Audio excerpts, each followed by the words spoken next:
Well, I was 110 kg. Yeah. I'm now sitting at about 58.9. It's like 50 kilos. 50 kilos, Yeah? That number needs to be imprinted. Yeah. Just not feeling full, or just like, okay, one more bite, okay, one more packet of crisps, or one more biscuit. And it just never was until I was literally so full that I was like, if I don't stop eating, I'm gonna burst. Thank you for sharing, because that's a moment I think any binge eater can relate to, right? We plan the binge, we eat the items, and then we feel empty because we're like, we just ate 6, 7 items. I still don't feel like enough. So at your worst point with binge eating, how did you see yourself? As a failure, yeah.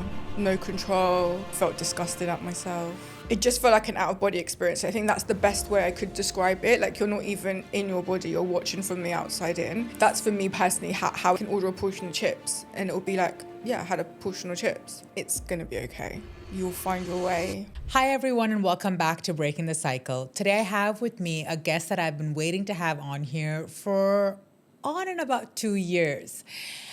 Jenna and I have been talking on and off for close to over 2 years, Jenna. Jenna is a client that has been working with me on her binge eating habits, her emotional eating habits, her behavior, her routine, her structure. And long behold, after having some very, very deep conversations, 2 years later, Jenna's here in Bangkok. And Jenna, first and foremost, welcome to Bangkok. Thank you. How are you feeling? Yeah, really excited. Yeah. How have you been? First of all, how was your flight down? It was long, 11 hours, so yeah. And you're coming in from? London. Okay. Yeah. And when is the last, have you been to Thailand before? No, first time. Okay. So yeah, I haven't traveled long haul for quite some time, so it was an experience, but yeah, it was fine. So far, so good? So good, yeah. Amazing, perfect. Well, just to give you guys a bit of a brief story, Jenna, first and foremost, tell us how much weight you've lost in total, because I believe that's the biggest kicker here that kicked off our journey together. Well, I was 110 kg. Yeah. I'm now sitting at about 58.9. So It's like 50 kilos. 50 kilos, Yeah? That number needs to be imprinted. Yeah. It needs Yeah. to be imprinted. Sometimes I forget. I know that it's a big number, but yeah, sometimes I forget. Okay, Yeah. and it's very important, and in this day and age, that we make it clear how you lost the weight, because we're living in a very different century right now. Mm-hmm. So you've lost 50 kilos. How? So all natural. All natural? All natural. Diet and exercise? Diet and exercise, yeah, getting my steps in, and just managing my eating habits and making conscious decisions on what's going to fuel me, but also keeping like satiated as well. Absolutely. I think it's really important to let the audience know that while we have nothing against Big Pharma and weight loss injections, your weight loss of 50 kilos was completely natural. Yeah. However, do you get asked, given that you've lost that much weight, did you use a GLP-1 or a weight loss injection or use Ozempic? So not really. I mean, I did have one question about it when I was actually in the gym, but this is like only about a couple of months ago. But I think because it's such a big topic at the moment, and I understand why people would ask me that question. But I mean, for me, I started my health journey in 2020, and I didn't even know there was something even called Ozempic. I had no idea there was even a weight loss drug. So I do get asked, would you have taken it if you'd known about it? And it's a hard one, because I think it would be yes and no. Yeah.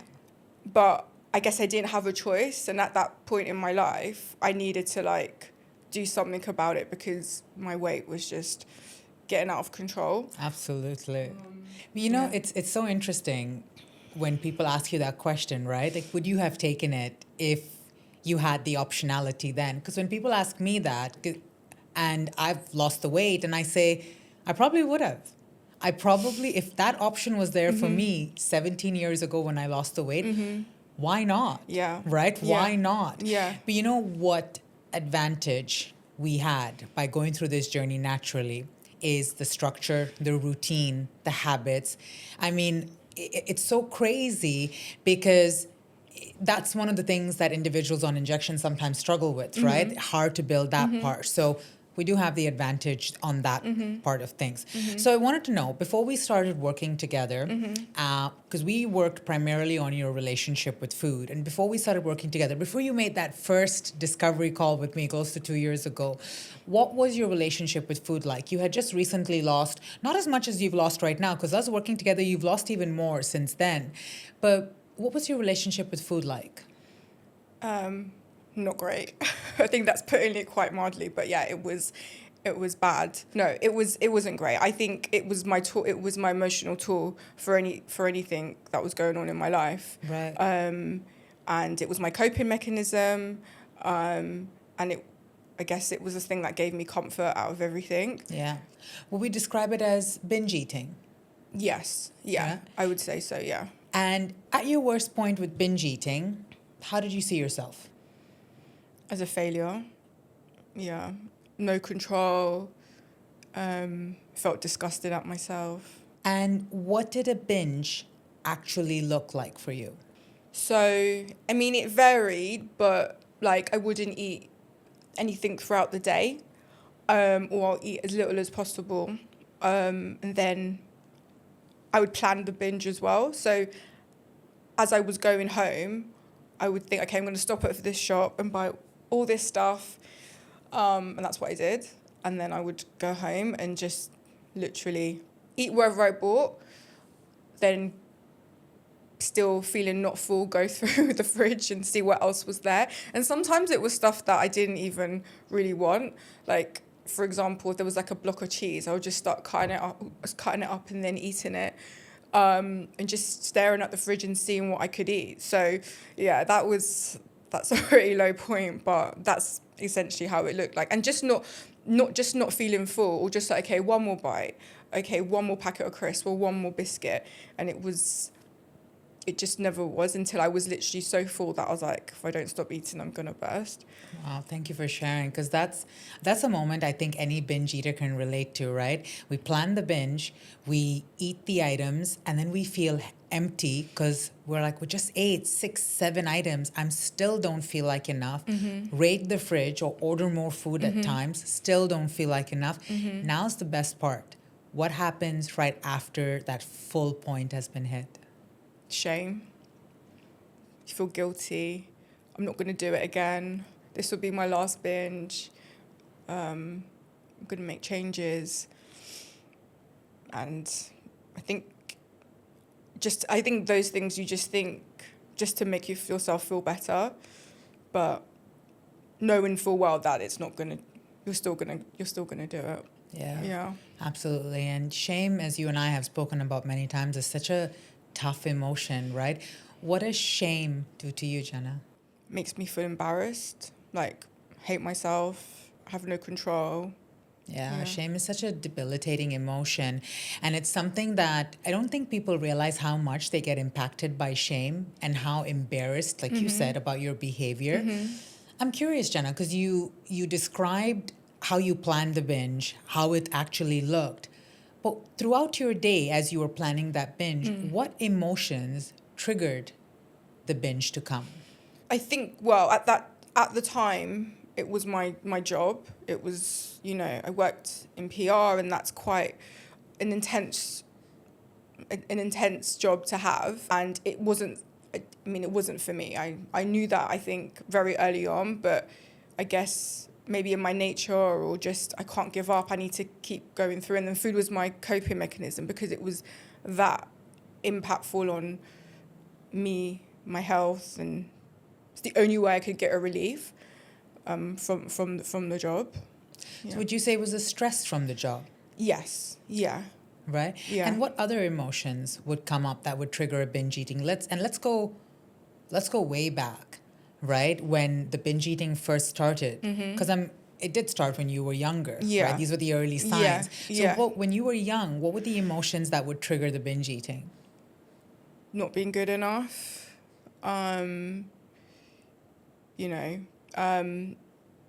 Being compared to other people, like immediate family and, I don't know, like the next door neighbor. just never feeling good enough, not feeling, I guess, well, what happened to me as a child, feeling a lack. There was a lack in me that I wasn't good enough at anything. Yeah. So comparison, not feeling good enough, right? Being compared to the next door neighbor, sounds like went through trauma as well, right? Yeah. All major impacts on the nervous system and bringing out a whole bunch of emotions. So these aspects would make you feel angry, hurt, sad. Yeah. Did you feel these range of emotions? Yeah.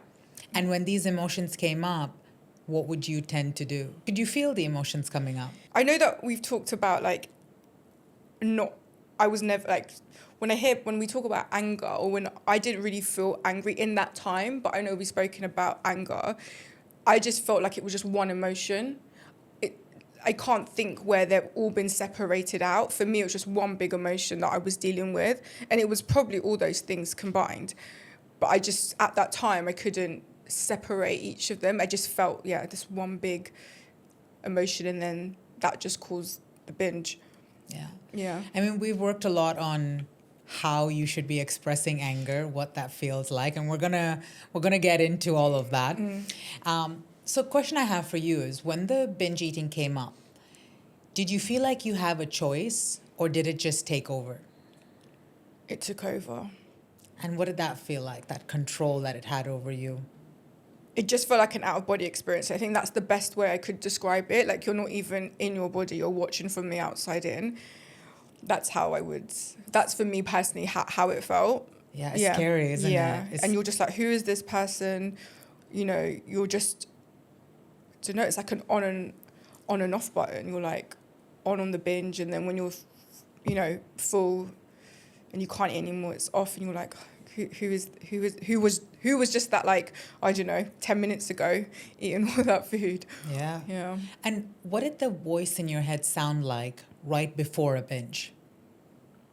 What were some of the things it used to say? It was a mixture of like relief, because I knew that, okay, when I have this binge, there's going to be a relief. But also, well, kind of look at you, you're already a certain size, you might as well just do it. It's not going to make a difference with this binge, or, eating this amount of food. And then, knowing that, feeling guilty as well, but still carrying on doing it anyway. Yeah, absolutely. And so this was at your heaviest. Then you started your weight loss journey. Things started going really well.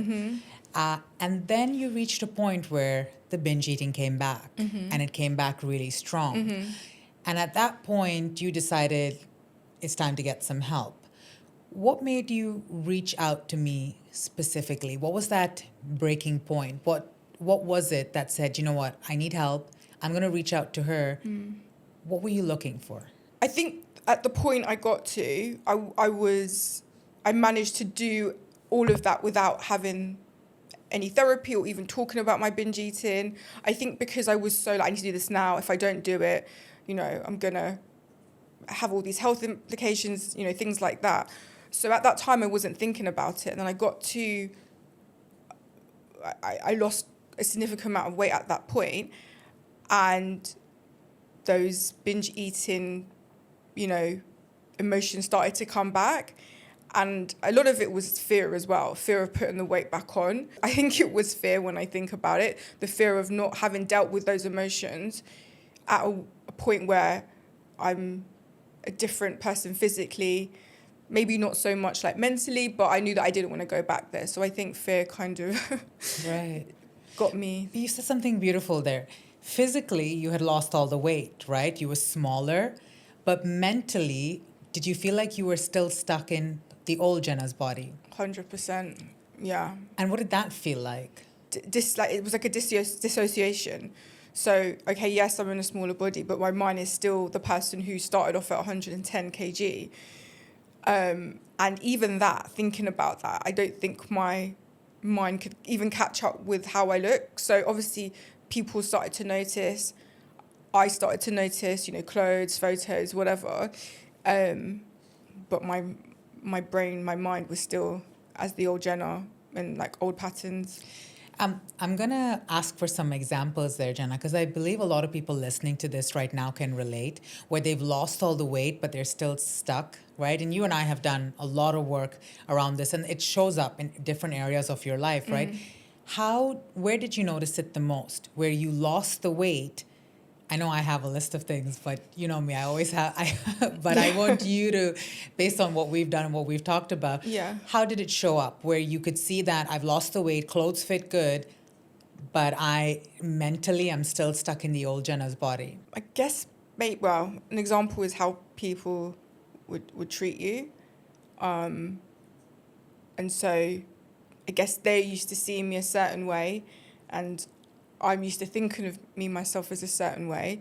And I don't think many people as well catch up with that. And it felt like I'd done something wrong because, you know, some people started to distance themselves from me, or, you know, I could tell that there was a change. And deep down, I knew that it's probably because I've lost weight. But I was like, but in my head, I would maybe think of it as something different because I didn't want to think, oh, well, it's just weight. Like, I've just lost weight. But I guess coming from where the weight I've come from, it was like, obviously to people who were close to me or like, you know, friends and stuff, it was quite, I guess, shocking. But, you know, yeah, I guess it's how people treated me as well. Yeah. Yeah. And how did you handle compliments? Because I know that was a big one. Yeah, not very well. Give us an example. Like if I had a nice outfit on, if I'm wearing like heels, and someone says, "Oh, you look nice," I'd be like, I'll downplay it. Oh, this is from, I don't know, Primark or something like that. And then I think that's like the universal, like, oh, it's nothing. Maybe I think that's like quite a British thing as well. So yeah, I'd be like, oh yeah, it's just from Primark. Or what about when someone complimented you on your weight loss? Yeah, I think I'd just be like, I would be like, oh yeah, thank you. I wouldn't really acknowledge it. It'll be very much like, oh yeah, thank you. And I'll try and change the subject. Sounds like it had an impact on your confidence level as well. It hadn't built up to where the new body has aligned. Yeah. And I think that's the thing as well. I thought when I lost the weight, automatically I'm going to become confident. And I obviously, as people started to notice and people said things, you realize, oh no, it's nothing to, doesn't automatically give you confidence. That's something you have to work on. And that's something that I know that I have to work on as well, still to this day. But yeah, it doesn't give you an automatic pass on having confidence. I believe that is the biggest mistake individuals make when they lose weight. Yeah. We believe that when we lose weight, there's going to be like this red carpet rolled out and we're going to have like a Victoria's Secret moment with all this confidence. But you and I both know confidence gets built. It gets built with your actions, with repeated actions. And we've always talked about how much confidence you have at the gym. So we're going to talk about all of that as well.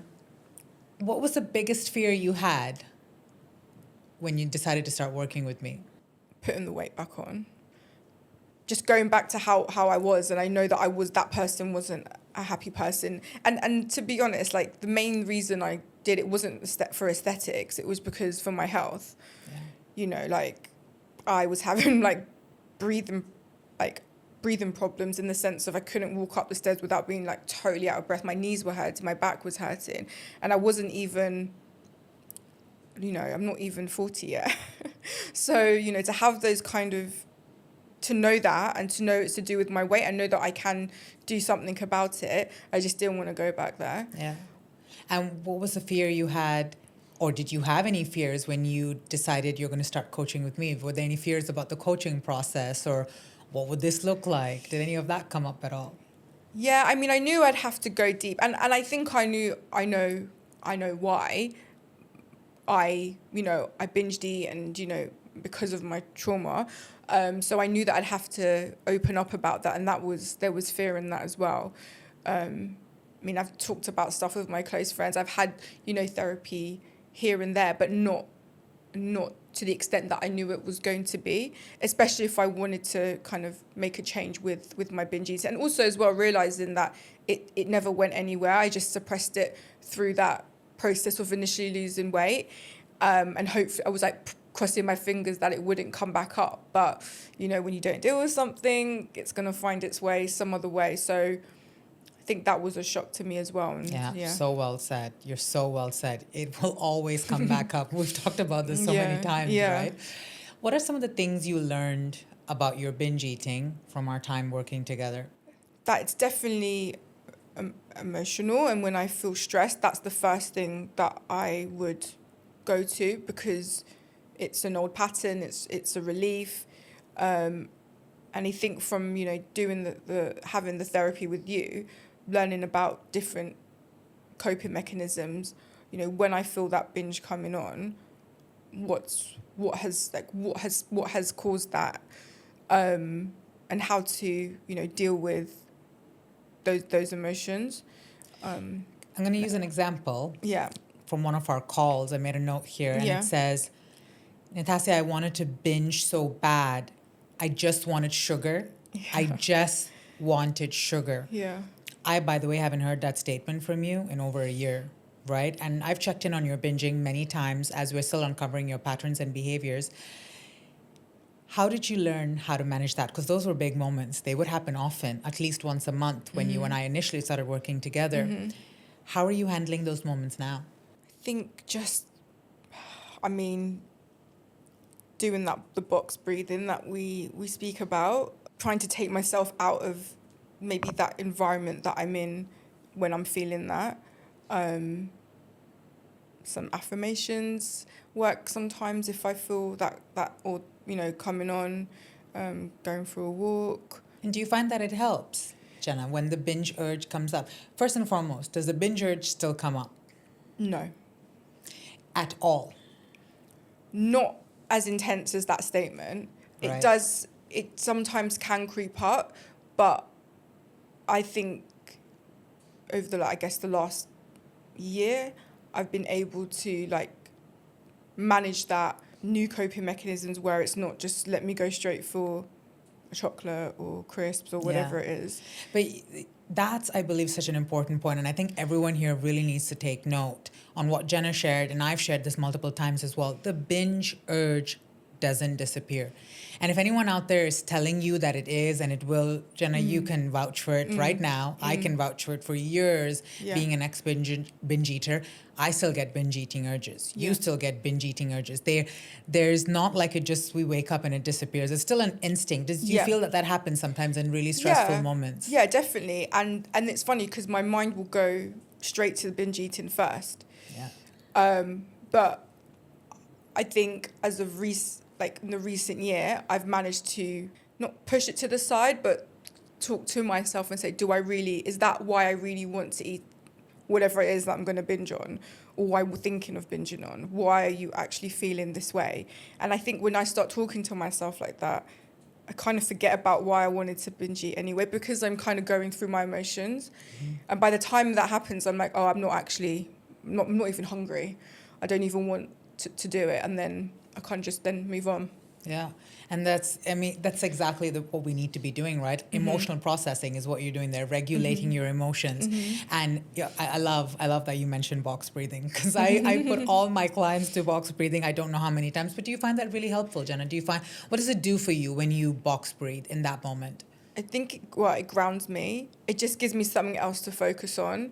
I think at first I was like, oh, this is silly, just breathing in and out. But it does work. I mean, it's obviously not it's not gonna get rid of it. But I think in that moment for me, it does really work. It helps me focus on something else, which is obviously like my breathing.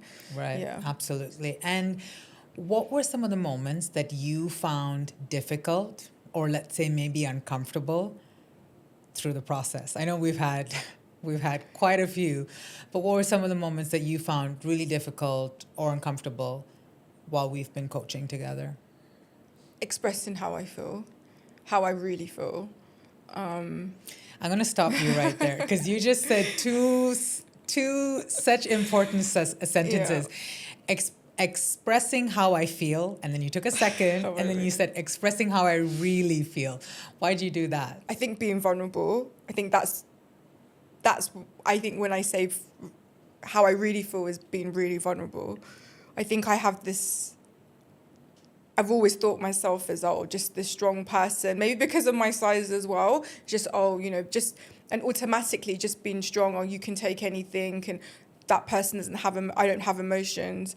And I think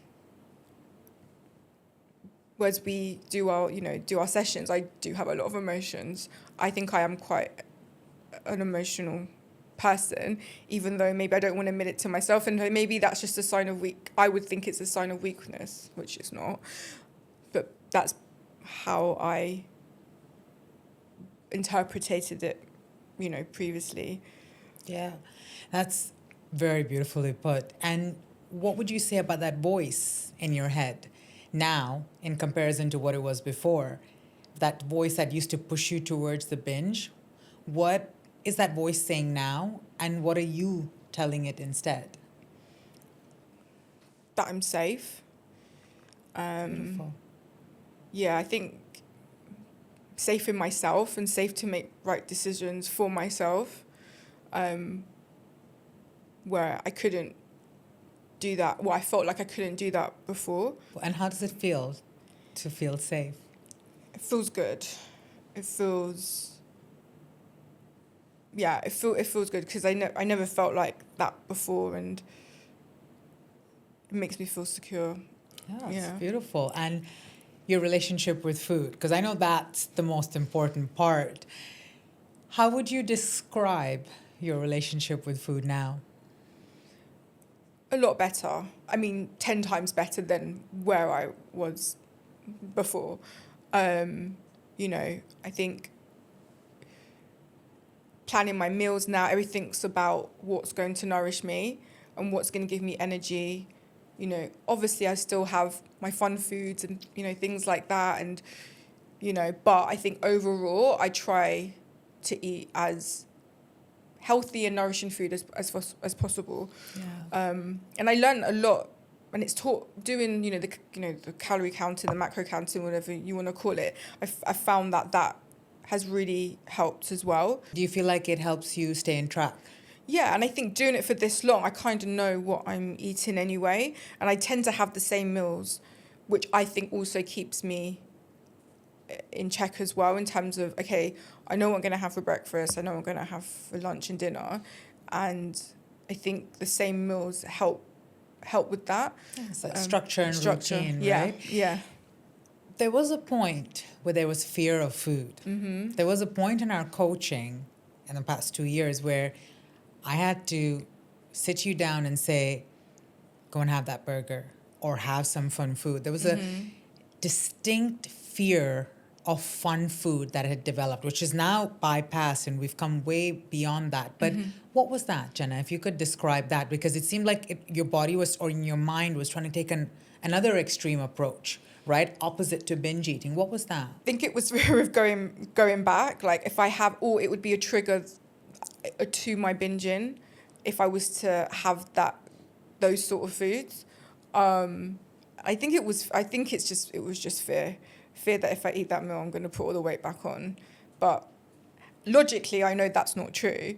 Just like, I guess the saying is one good meal doesn't make you slim and one bad meal is not going to make you big. So I know that, and that's so funny because logically I know that, but within myself, I'm just like, oh no, I can't have that.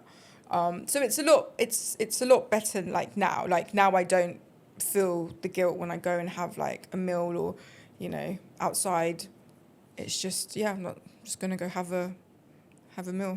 And what would you say is your favorite meal now? Something fun. Something fun. I mean, I'm quite... chips. I love chips. It's so boring, but I just love chips. Any form of potato, I'll have it. You know what? As a former binge eater and someone that struggled with weight, I think we all have that one thing. Like for you, it's chips. For me, it's, I would say a good carrot cake. Like for me, it's a good carrot cake, good cream cheese, a good carrot cake, Yeah. Your was like, oh, I know what you're talking I know what you're talking about. Yeah. It's, but having been there, I think we all have that one. And now you and I can talk about it and there's no guilt. Whereas before, if you were still struggling with food, would you have felt comfortable saying, yeah, I like chips or I love chips? No. Why I just said that? salad. I like to eat cucumber, which is obviously not true. No one... I mean, I do like cucumber, but Yeah. It's crazy because I say this all the time when I ask people, well, you binged, what was it? You're like, oh, just a little bit of this, a little bit of that. I was like, we don't become binge eaters binging on carrots and broccoli, right? We become binge eaters binging on cake, Yeah. chips, Yeah. Yeah. Coke, whatever. Yeah. Like we Yeah. want the good stuff. Yeah. So I mean, I know you can relate in Yeah. so many ways. Yeah. I'm curious to know now what feels different inside. But I have control over it. I know, okay, yeah, I can order a portion of chips and it'll be like, yeah, I had a portion of chips. But I think it's control, not in like a controlling sense, but control where, okay, like I said, I can have the chips, I can have the crystal chocolate and not let it be a thing that spirals into a binge. Because I think at my biggest, I'd restrict myself by just having like no breakfast, a salad for lunch, and then, my dinner would be a binge. And that was a cycle for, months on end. And there was there was a control in a sense, but there was no control because I'll just go and binge. But now I definitely have that sense of, like I said, I can have the fun foods, but also still be, in control of what I'm eating. Absolutely. Yeah. And what about your confidence, Jenna? How has it changed your confidence? Yeah, like I'm definitely more confident since I've started with you. I think I thought as well, my confidence, like I was saying before, was there. Okay, lost the weight, I'm confident. Now, I do think it's better than it was. Yeah. I believe now would be a good time to tell people about the two different versions of confidence that you have, which you know exactly Yeah, what I know I'm where you're talking about, right? Do you want to share with people what I'm actually referring to? So you're talking about the gym. Absolutely, Yeah. I'm talking about the gym. Yeah. So when it comes to the gym, you're a beast. Like, let's just be very, very honest. Tell us about your gym routine now. From someone who used to weigh 110 kilos. By the way, did you work out at 110 kilos ever? I did, yeah, but it was a struggle. Yeah, I did. Yeah. But it's very limited in what I could do. So I mean, yeah, it was very basic. I couldn't really squat properly. Couldn't, do a deadlift, hip hinge. But I mean now, I'm trying to think so I can hip hinge about 120. Wow. So I'm like hip hinging more than what I weighed. So yeah, so It's almost double of what you weigh. Yeah. That's crazy. yeah. So yeah, from someone who could barely do any exercise or move, I mean, I go to the gym at least 4 times a week, depending, and then I do 2 like cardio sessions, which is my Muay Thai. And yeah, I mean, I get up at, what time do I get up? I mean, I'm an early riser. I prefer to get my workouts in the morning, so it's done. But I love it. I love going. You're part of the 10K steps club as well, if I'm not mistaken, right? 10K or more. Oh yeah, so on top of that, my steps as well. I at least try and get 10K in. Yeah. Right. And so this was the most interesting part working with you. How would you describe your confidence at the gym? When you're lifting weights, when you're doing your Muay Thai, when you're doing your steps, when you wake up in the morning to go to the gym, at, what is it, 4:45 or 4:30 that you wake up? So I get up about 4. Yeah, so 4 a.m., right? Yeah. And how would you describe your confidence in that area of your life? And this was a confidence you have even when you met me. Yeah. So how would you describe that? I think it's just there. I don't even think about it. Like I just know that I know what I'm gonna do. I know the exercise I'm gonna do, and I don't really think about it. I just do it. And then it's funny, in my personal life, I overthink it. But I think with the gym, it's because it's something that I do every day.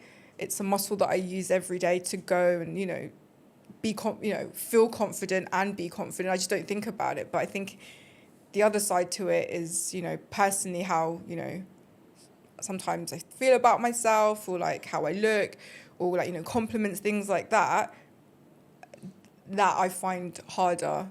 And I guess it's because it's not something that I'm used to, or again, like a muscle I've not really used. So Yeah. the contrast is is quite funny. Yeah. And do you feel like they're more aligned now, more than before? Yeah. I think I still have work to do on myself, on my self-confidence, but definitely it's, 10 times better than it was before. Yeah. And how do you see yourself now? I guess someone who has structure in their life, is disciplined, I guess happier than I was, in myself, and looking after myself as well, and being my own cheerleader I love as that. well. That's beautiful. Yeah. You know, there are a lot of life. Life has been lifing, let's put it that way, as you and I have been working together. And there are factors of it that, of course, we can't discuss in public, but at the same time, what are aspects of your life that have changed? Because there's so much growth that has happened with you in this 2 years. There's friends that have passed away. There are people that we've had to say goodbye to, and all of it, people that have come back into your life, and all of it that has just grown and make you stronger. How would you say your life has changed and made you stronger and more confident to actually deal with those scenarios in such a positive way? I think, I feel like I've always had resilience, and like you said, things have happened in my life from childhood which, have been very traumatic, and I think as bad as those things were, it has maybe made me more resilient than I thought. And with things that happen now in my life, yes, obviously it's sad, and people move on and things like that, but I think maybe just having that resilience has helped me get through it. Yeah. Resilience is one aspect, which is the strength, right? That we need to move on from situations. What's the other aspect, would you say, that allowed you to get through those experiences on the other side? Resilience was the outer shell that kept you going. How did you process those situations, the trauma, the loss of a friend, the different situations? How did you process them? Yeah, feel my emotions, not being afraid to feel them where I would have before. And if I'm sad, then I'm sad, not trying to push my emotions down. Right? And so when you feel your emotions, so say you're feeling sadness, okay? Let's use, do you mind if we talk about the loss of your friend? Is that okay? Yeah, that's fine. So you lost your friend. This was a friend from a very, very long time ago, right? And it was someone that you were relatively close with when you were younger. And receiving her news, how did that feel initially? I didn't believe it. It must have been it can't be true, that kind of thing, yeah. And then when you and I spoke on the phone, you told me, but then we went deeper. We talked about what the relationship was like with her when it was younger. And we came to understand that the relationship actually got quite estranged, right? Yeah. So there was almost like a string left untied back then.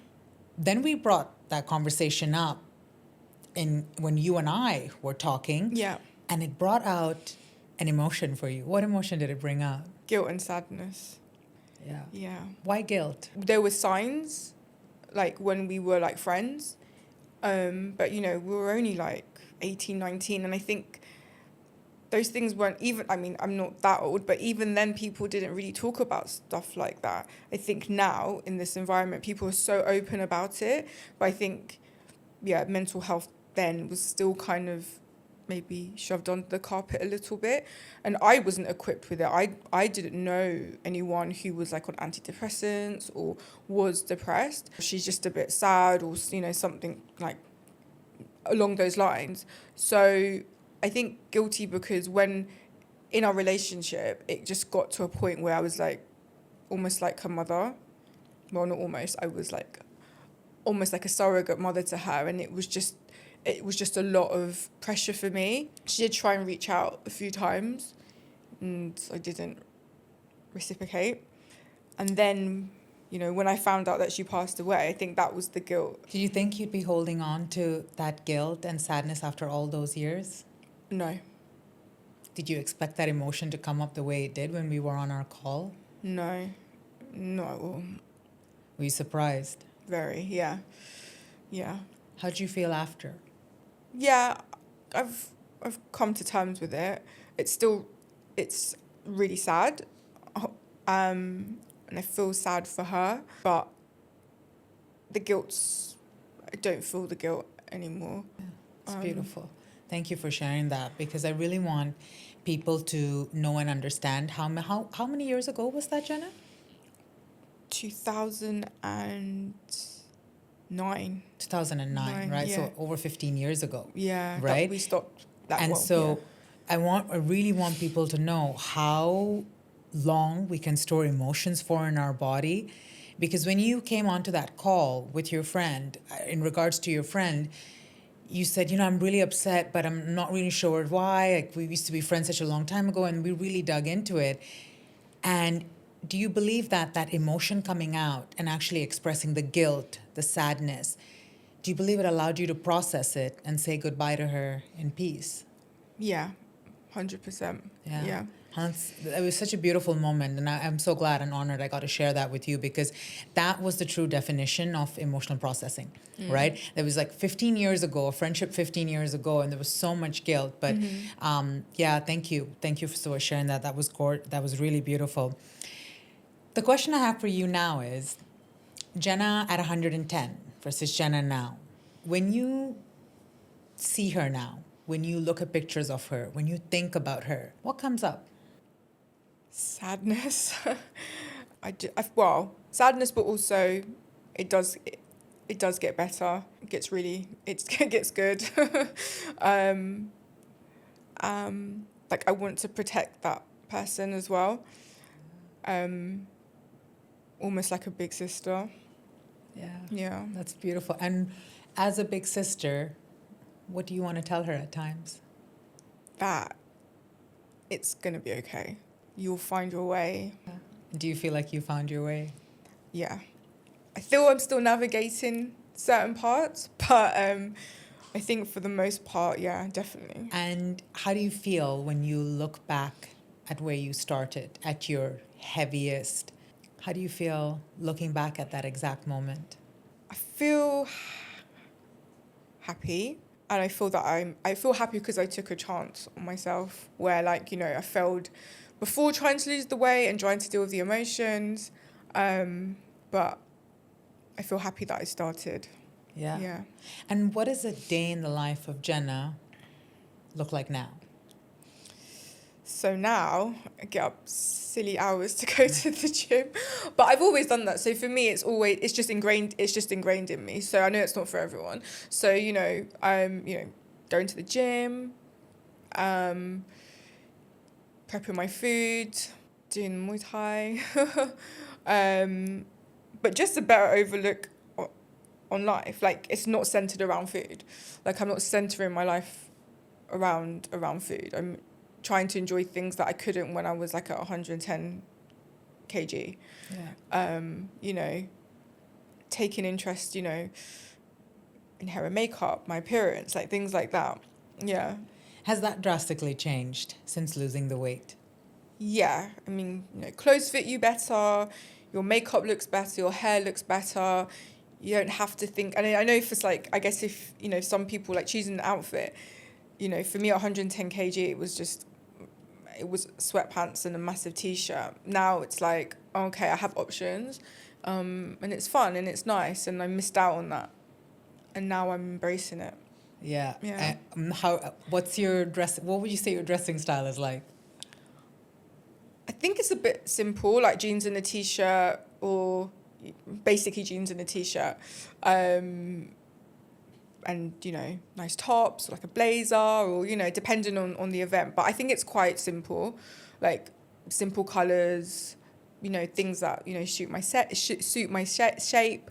So yeah. That's cool. Yeah. I think jeans is one of those things that people after weight loss really, really appreciate to wear. Did you feel the same way? Oh yeah, 100%. Yeah, It's crazy. Like jeans is the big one. It is, right? Yeah. Did you ever wear jeans when you struggled with weight before? Yeah, but they never fit right. They're either like too big at the back, and then or you'd get like camel toe, or they just would look weird. And you could only really wear, I mean, one shape. So and it Absolutely. just didn't look great. I mean, I remember I used to wear men's jeans. I got a pair of jeans made.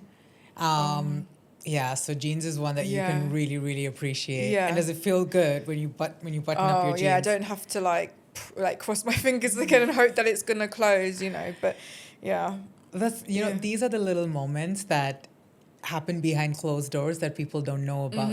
What other moments, Jenna, that you get to experience now in a smaller body, in a more structured, routine, disciplined day, in a more calm mind, in a more regulated nervous system? What are some of the things that you're willing to share that happen behind closed doors that feel like that, wow, I can button my jeans moment? I mean, like walking up the stairs, running for the bus. So now majority of the time, I'll walk up the escalators in the train station and I'm not out of breath. And I just do it to see if I would get out of breath, and I'm not. But, at my heaviest, there's no way I would even have attempted to. I probably would have passed out. But there's, that's one of the ones that I can think of. Even I know it's going to sound really silly, but even shoes, it was really hard. I mean, I have wide feet anyway, but trying to find shoes and heels and, things like that was impossible. Even sleeping, my back doesn't hurt anymore. I used to get really bad back pain. Again, as well, sitting on the tube, I can sit in the middle seat. I don't have to find the end seat. I can sit in the middle and not feel like I would never sit in the middle seat. I'd always stand because I wouldn't fit in the seat. Yeah. So. It's these little things that that happen. Crossing my legs, that's another one. Right, that's a big one. I was never able to cross my legs. Now I just do it because I can. Yeah, that's a big one. Yeah. That's a really, really big one, especially for women. I mean, it's more elite, more elegant to sit with your legs crossed. Yeah, that's a big one. Yeah. Thank you for sharing that. Thank you, Jenna, for really taking us through your vulnerable times, your good times, what your relationship with food was like. If there's someone out there currently struggling with the binge and restrict cycle and they're feeling hopeless, helpless, probably like how you felt in that moment where you had lost all the weight, or even when you hadn't lost all the weight, but you were still stuck in this cycle, what is a message or some messages that you could leave for them? Just start. I know it's probably the big cliche, but I think it's just start. Start small. It doesn't have to be this, massive, okay, I'm going to start running 5K. I mean, I just started walking and just being in a calorie deficit, and I saw a significant change, and it takes time. Be patient with yourself. There were times when I started and I was like, this weight's not going to come off. I'm going to be like this forever. But when you start to see it, you're like, yeah, it is working. And I think that gives you the boost to carry on, but you've got to stay consistent and be kind to yourself as well. I don't think I was very kind when I started to myself. And I wish that's probably something now starting, when I started the therapy, that I wish I was a little bit more when I first started. And what about for someone that's really deep in the end of their binge eating? Maybe not their physique anymore like yourself, but are still struggling with binge eating. What would you tell them? Get help. Speak to someone genuinely, because you can't think your way out of it. And I think that's what I tried to do as well. And it doesn't, for me, it didn't work. And I think I owe a lot to my sessions with you as well, to have really got me out of it and not go back to, my old habits. I was just there to guide you. You did all the work. I'll just tell you that much. I always say this to my clients and to anyone else. I'm there to guide you, to show you the techniques, to allow you to help release those emotions. But every single time I gave you work to do on the back end, you did it. You were one of my clients that if I gave you, we talked about your life, your future self, what did that look like? so many times in the different versions of you, and you always came back with the homework done, because that's where change happens, when the homework's done. So you need to owe it to yourself. The credit's all to you. And I'm really, really proud. I'm really proud that we got to do this moment here in Bangkok. Thank you, Jenna. Thank you again so Welcome. much for joining us Thank you for today. having me. Pleasure.